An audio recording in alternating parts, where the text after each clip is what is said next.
Hi everyone, this is Lara Hammock from the Marble Jar channel, and in today's video I'll share the apps and the systems that I use for paperless note-taking. This is part of a series on my ADHD brain and all of the systems that I use to compensate for a lack of internal structure and organization.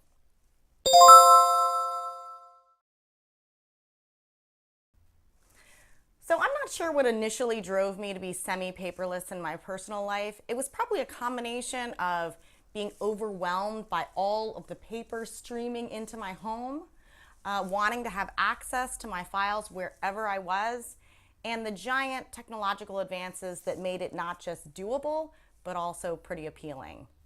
Whatever it was, once I got my iPad, I stopped relying on paper. Evernote. My primary note-taking app is Evernote. It is cross-platform, which is a recurring theme and a priority to me.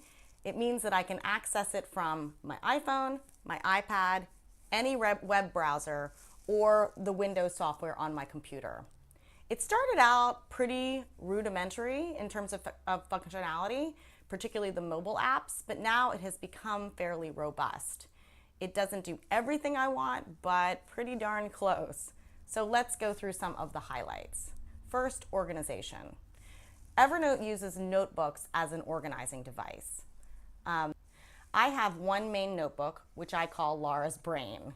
And then I have some more minor notebooks, recipes, kid projects, writing, books, which reflect some of my interests and projects. But Lara's Brain is really the dumping ground for almost all of my note-taking. What kinds of things go in here? Really anything that I may need to remember later.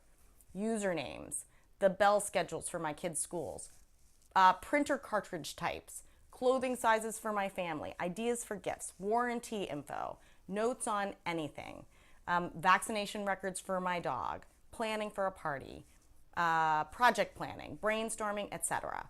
I really write down the most patently obvious things, but I know myself well enough to know that I will not remember them without an aid.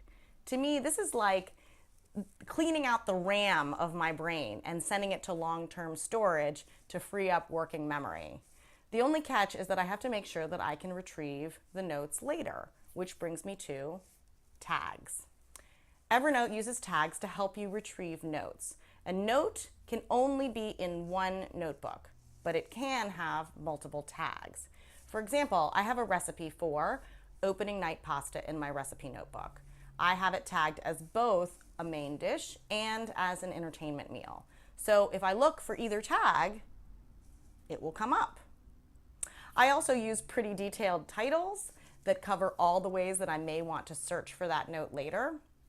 For example, I have this note called Filing Taxes for Minors, Kids, Children, IRS, which is basically just a title full of search terms. Tags are not specific. So tags are not specific to notebook, which is not great for me since my notebooks don't have a lot of overlap with each other. I get around this by grouping my tags together.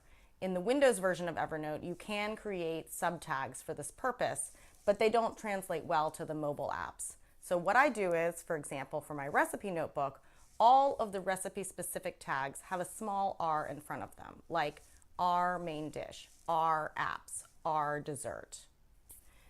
Other media. Evernote allows you to add other media to any note. You can add a photo, a clip art, a website, audio file, an attachment, or a basic drawing.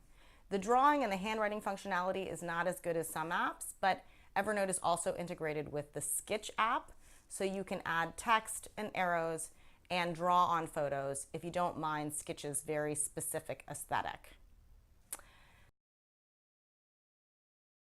Scannable or Pocket. I use both of these apps to facilitate getting stuff into Evernote. The Scannable app turns your phone into a scanner, and Pocket strips all of the formatting from websites to make them more readable in Evernote. More about these in my video about paperless filing.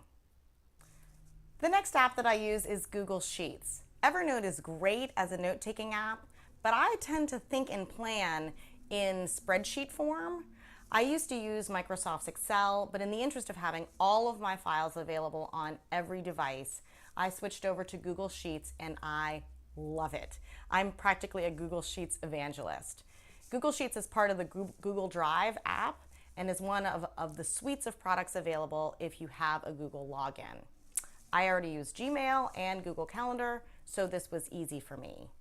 In addition, their collaborative editing capability is fantastic. Multiple people can work on the same document at the same time without messing up the versioning.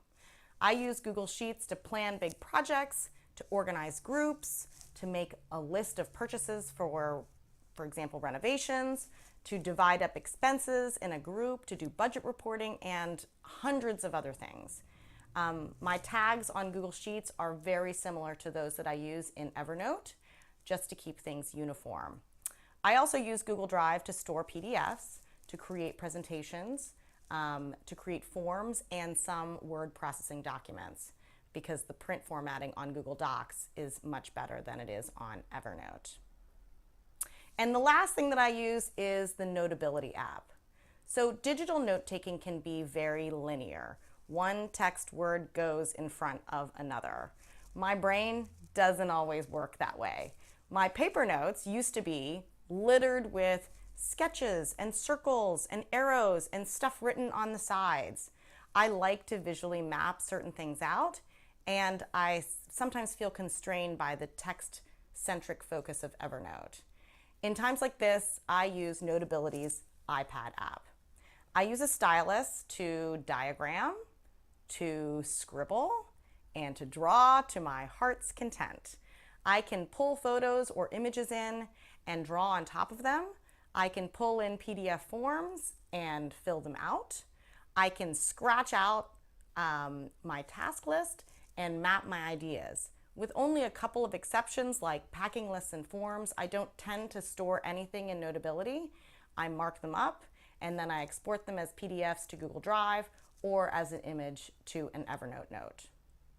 So this was just a quick spin around my suite of note-taking apps. I've experimented with a bunch of them, and these are the ones that fit my needs the best. I'd love to hear your tips. Thanks so much for watching, and I really appreciate any comments that you leave below.